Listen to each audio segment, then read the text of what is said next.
Salut la team, salut les punchers, c'est Tom de Punch Punch Pass. Bon, aujourd'hui là on est le matin, dimanche matin, et je vais à l'entraînement, au sparring du dimanche matin au parc des Cormailles de la team Punch Punch Pass. Il y a de plus en plus de monde, il y a du monde qui vient de partout maintenant, même de Drancy, du 9-3, de Champigny, ça arrive de partout. On a de plus en plus de niveaux, et c'est de plus en plus dur, mais c'est ça qui nous permet de progresser. Aujourd'hui je voulais faire une vidéo sur les 4 perks, les 4 avantages plutôt physiques à avoir pour être fort en bagarre de rue. Donc je vais commencer tout de suite avec pour moi la première perk, le premier avantage qu'il faut avoir, c'est d'avoir un menton en granit, un menton très solide. Donc le menton solide, bon, évidemment on imagine toujours les Américains avec leur menton énorme à l'américaine. Ça peut aider, clairement, la structure osseuse joue un rôle dans le fait d'encaisser les coups, mais pas que. Il y a aussi les muscles du cou, alors les fameuses personnes qui musclent leur cou, etc. Moi je pense que c'est surtout génétique, c'est-à-dire qu'il y en a qui ont une faculté à encaisser les coups, leur tête doit être faite différemment, etc. Et ça fait qu'ils encaissent les coups des chocs plus puissants, ils encaissent mieux les coups tout simplement. Donc à quoi ça sert? En bagarre de rue, le problème c'est que les coups peuvent arriver de n'importe où, on peut prendre des coups en traître, des coups vicieux, des coups derrière la tête, des coups qui arrivent sur les côtés par derrière, et donc forcément on a forcément tendance à prendre beaucoup de coups, et le fait d'avoir un menton solide permet de ne pas justement tomber ou d'être sonné sur des coups moyens ou forts ou même légers, quoi. C'est-à-dire que le premier coup qu'on prend en bagarre de rue, des fois, celui-là, si vous avez un menton en verre, vous tombez, vous perdez le combat automatiquement. Des coups derrière la tête, si vous pouvez pas venir, vous pouvez être très bon en esquive, etc. en boxe, mais si vous prenez un coup, vous pouvez pas venir, un coup de bouteille, un truc comme ça, c'est cuit. Donc le menton en granit, très important. En deuxième, c'est d'avoir les mains lourdes. Alors c'est quoi avoir les mains lourdes? C'est d'avoir une structure osseuse, épaisse, d'accord, une musculature puissante, souvent qui doit être naturelle, hein, c'est pas à coup de muscu que vous allez avoir les mains lourdes, c'est soit vous les avez, soit vous les avez pas en général.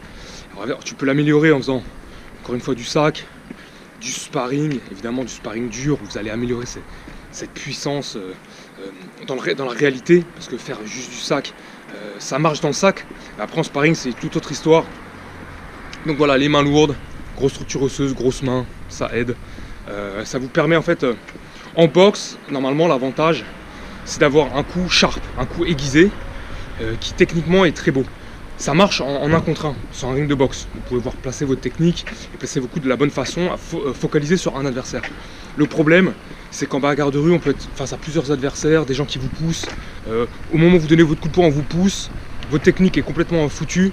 Et donc, il n'y a que la force musculaire et le poids de l'impact qui va faire la différence. Donc, c'est mieux d'avoir une grosse force musculaire et une main très lourde. Ça vous permet en fait de ne pas du tout vous focaliser sur la technique et vraiment de taper. Même si vous êtes bousculé, même si vous êtes à moitié en train de tomber, vous pouvez quand même faire mal à votre adversaire, ça c'est super important. Donc deuxième perk, c'est avoir les mains lourdes. Troisième perk, c'est avoir, souvent les gens oublient mais c'est hyper important, c'est d'avoir des bases solides. Et quand je dis les bases solides, c'est d'avoir les pieds très bien ancrés au sol, et ça encore c'est assez génétique. Il y a des gens qui ont des jambes très solides, ils sont faits pour être bons en lutte défensivement.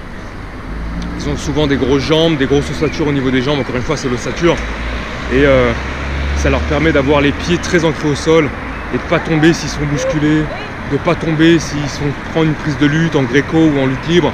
Ils arrivent à se prôler de façon efficace et tout en gardant les pieds au sol et les mains libres. Le mieux étant, même si on essaie de vous faire tomber, d'avoir encore les mains pour pouvoir frapper ou vous dégager sans quitter le sol, quoi. Donc évidemment le poids ça joue, si vous faites 1m80, 100 kg évidemment, vous êtes plus difficile à bouger qu'un mec qui fait 1m80, 70 kg, quoi. C'est sûr.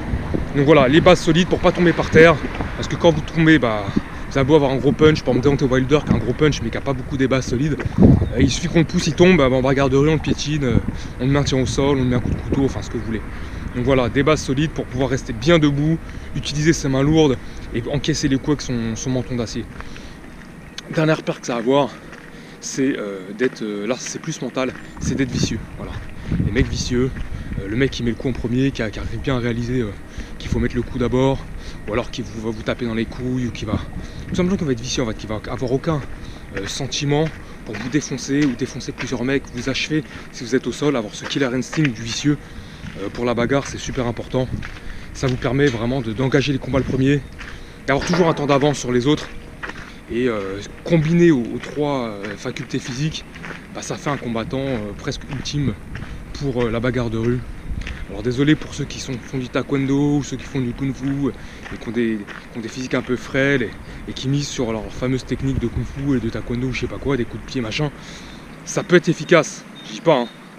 Ou Krav Maga ou machin, les meufs qui font du Krav Maga, tout ça, Krav Maga, mais le plus efficace, voilà, c'est ça, c'est ce fameux bagarreur de bar, bagarreur de rue, et vous pouvez les voir notamment au début des UFC ou du Pride, c'est des physiques qui vont ressembler à Tank Boots. Là, pour ceux qui connaissent, vous irez voir sur YouTube, des physiques voilà, très solides, gros menton, grosse main lourde, gros équilibre, des mecs qui ont fait de la lutte un peu en général à l'université ou au collège. Ils ont des bonnes bases de lutte, c'est pas des grands lutteurs, mais les mecs sont très bons défensivement, ils ont des bases, ils ont des gros coups de poing et ça fait toute la différence en bagarre de rue. Ces mecs là se tapent dans les bars, ils sont vicieux et ils font mal à tout le monde, quoi. Il y en a un autre qui a un physique vraiment fait comme ça pour la bagarre de rue, c'est Quinton Rampage Jackson qui était champion du UFC en mi-lourd. Et il a vraiment le physique pour, voilà, il fait à peu près ma taille, un bon 80, il doit faire à peu près 100 kg hors saison. Et c'est un mec qui a une mâchoire énorme, qui encaisse très très bien les coups au niveau de la tête, grosse mâchoire, grosse main lourde, musculairement très puissant, naturellement, hein, je parle bien, ça a rien de buter la muscu, ça changera pas grand chose, il faut être naturellement fort malheureusement. Et puis grosse défense en lutte, c'est-à-dire que très bon équilibre, très bonne base solide au niveau de ses pieds. C'était pas un très bon lutteur hein, au collège, université, il était dans l'équipe de lutte, mais pourtant c'est pas pour ça qu'il avait des performances en lutte. Par contre il était très dur à amener au sol, c'est-à-dire qu'il marque pas beaucoup de points en lutte, mais on lui marque pas beaucoup non plus. Il vous contrait voilà, sur les sprawls, sur les machins. Donc voilà les physiques à avoir pour être fort en bagarre de rue. Malheureusement c'est pas donné à tout le monde, il n'y en a pas beaucoup des mecs comme ça. Des gros gabarits en plus faits pour encaisser et taper fort. Mais c'est la loi de la jungle, c'est comme ça. Il y a les lions, puis il y a les hirondelles, et il y a les castors, mon frère, et on peut pas tous être un lion ou un tigre, donc c'est comme ça. Voilà, j'espère que la vidéo vous a plu. Si ça vous a plu, mettez un like, partagez la vidéo, abonnez-vous, d'accord, parce que voilà, ça permet de faire connaître notre équipe, l'équipe Punch Punch Pass. Je vous l'ai pas dit, mais il y a des choses nouvelles qui arrivent très très bientôt. Ça va être très dur et très lourd. Et j'espère que ça va vous plaire. Ça, je suis arrivé à l'entraînement. Pas beaucoup de monde qui est arrivé pour l'instant, mais ça va se remplir. Hein. Je pense qu'on va être 20, 30 à faire du sparring aujourd'hui. Maintenant, le dimanche, c'est comme ça. Hein. C'est toujours 20, 30 et ça tourne dur. Donc, je vous aime les gars. C'était Tom de Punch Punch Pass. Salut les punchers. Bye.